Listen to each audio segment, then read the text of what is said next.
Hinagupit ng Bagyong Ada ang Catanduanes at ilan pang probinsya sa Bicol Region.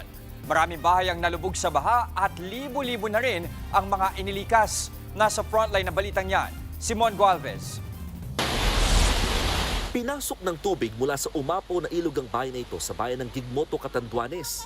Sa gitna yan ng pananalasa kahapon ng Bagyong Ada, kita sa video ang malakas na ragasan ng tubig.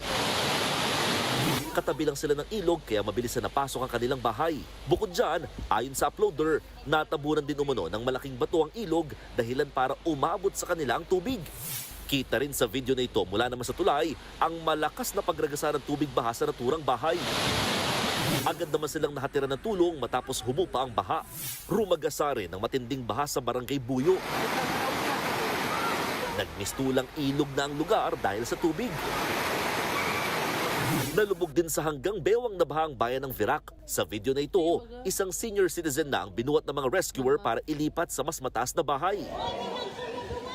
Naka-standby din sa lugar ang mga rescuer sakaling kailanganin sila. Isang aspin naman ang inanod ng baha at natrap malapit sa ilog. Inireport yan ng concerned citizen kaya agad na rumisponde ang mga rescuer. Kinabitan ng aso ng tali para maiangat at masagip. Ayon naman sa Catanduanes Coast Guard, higit 3,000 individual nang nasa mga evacuation center sa kanilang probinsya.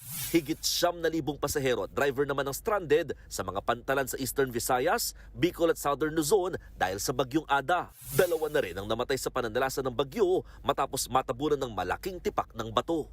Nagbabalita mula sa frontline, Mon Gualvez, News 5. Mga kapatid, Jess De Los Santos po ang inyong kasangga sa paghahatid ng balita para sa may alam at may pakialam. Para sa tuloy-tuloy na makabuluhang balitaan, mag-follow at mag-subscribe na sa social media pages ng News 5.